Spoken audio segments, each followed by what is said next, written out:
छठा फेज बहुत महत्वपूर्ण है क्योंकि धीरे धीरे पूर्वांचल की तरफ बढ़ रहे हैं हम। छठा फेज बताइएगा। तो देखिए अब छठे फेज को लेकर अपडेट आप तक पहुंचा दे। यहाँ पर सुल्तानपुर में बीजेपी जीतती हुई नजर आ रही है छठे फेज में। मेनका गांधी उम्मीदवार है। हालांकि यहाँ आपको बता दे रामभुआल निषाद को उतारा था। निषाद वोटर यहाँ ठीक ठाक है, लेकिन यहाँ मेनका गांधी चुनाव जीतती है। प्रतापगढ़ में भी बीजेपी जीत रही है। ये देखिए यहाँ पर आप शुरुआती देखेंगे अगर 6 फेज में, तो बीजेपी के लिए एक अच्छी शुरुआत दिख रही है। 6 फेज में प्रतापगढ़ भी बीजेपी जीतती हुई नजर आ रही है और ये एक अच्छी हम कह सकते हैं खबर है बीजेपी के लिए कि शुरुआती 3 सीटें अगर आप देखेंगे 6 फेज की, तो तीनों पर बीजेपी कमल खिलाती हुई दिख रही है। फूलपुर भी बीजेपी जीत रही है। चारों सीटें स्टार्टिंग की अभी बीजेपी जीतती हुई 6 फेज में दिख रही है। इलाहाबाद भी बीजेपी जीत रही है।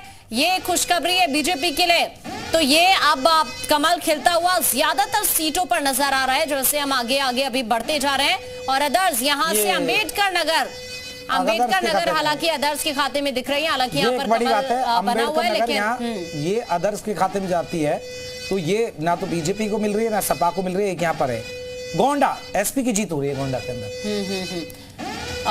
ये बीजेपी डुमरियागंज भी बीजेपी जीत रही है। जगदम्बिका पाल पिछली बार सांसद बने थे। एक दिन के मुख्यमंत्री है वो, यूपी के एक दिन के मुख्यमंत्री है। बस्ती भी बीजेपी जीत रही है। ये भी एक गुड न्यूज है बीजेपी के लिए कि बस्ती बीजेपी जीत रही है। हालांकि इन सभी सीटों में 2 सीटें अभी दिख रही हैं बीजेपी के हाथ से जाती हुई। एक सीट समाजवादी पार्टी के पाले में दिख रही है। संत कबीर नगर भी बीजेपी जीत रही है।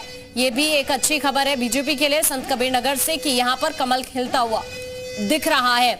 तो ज्यादातर सीट अगर आप इस फेज में देखेंगे 6 फेज में, तो ज्यादातर सीट बीजेपी के पाले में दिख रही है। जो अभी लोग कर रहे हैं ना कि 70 और 10 या 70 या 65 लालगंज में बीजेपी जीत रही है। तो ये आप अभी सारी सीटें देख रहे हैं जो बीजेपी के पाले में। और नुकसान होगा अगली बार साइकिल दिखेगी क्योंकि आजमगढ़ समाजवादी पार्टी जीत नहीं रहे। निरहुआ पिछली बार जीत गए थे उपचुनाव में। पिछली बार 10-1 हजार से देखिए अंतर था पिछली बार का, क्योंकि धर्मेंद्र यादव उस रणनीति के तहत नहीं लड़े। उन्होंने जौनपुर बीजेपी जीत रही है। कृपा शंकर महाराष्ट्र से आए, रहने वाले जौनपुर के, लेकिन महाराष्ट्र सरकार में वो गृह राज्य मंत्री रहे। अब यहाँ जौनपुर में लड़ रहे। धनंजय सिंह का प्रभाव वाला क्षेत्र है जौनपुर। धनंजय सिंह साथ आ गए तो लग रहा है कि वो जीत जाएंगे। मछली शहर बीजेपी जीत। तो मछली शहर को लेकर अपडेट ये है कि बीजेपी के पाले में मछली शहर जाती हुई नजर आ रही है। ज्यादातर सीटें आप इस फेज में भी देखेंगे। काली नगरी भदोई की देख लेते हैं स्थिति क्या रहने वाली है कि भदोई में क्या साइकिल चल रही है, बीजेपी का कमल खिल रहा है। ये देखना बड़ा दिलचस्प होगा। तो छठे फेज में आ गए और वो लग रहा है कि ये भदोई बीजेपी जीत रही है यहाँ पर भी। और सबसे बड़ी बात है आकांक्षा 65 अभी जो हम कैलकुलेट तो नहीं किया है, 65 तक सिमटेगी बीजेपी। छठे फेज का एग्जिट पोल आया है सामने। कितना सीट आप दिखा देते? 14 में से 13 बीजेपी को, 13 प्लस इसलिए क्योंकि गठबंधन भी यहाँ पे लड़ रहा है। और सपा गठबंधन को 14 में से 1 सीट मिलती नजर आ रही है, जिसमें आजमगढ़ की हम बात कर रहे हैं।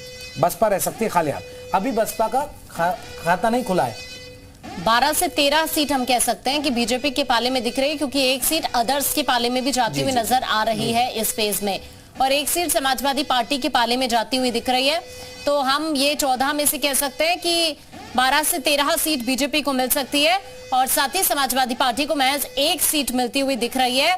ये जो एग्जिट पोल कहता है। की जो टैली है उसका भी आंकलन देखिए बढ़ेगा, क्योंकि अभी बीजेपी को 41 दिखा रहे हैं, 80 में से 53 सीटें, लेकिन हम छठे फेज पर आ गए।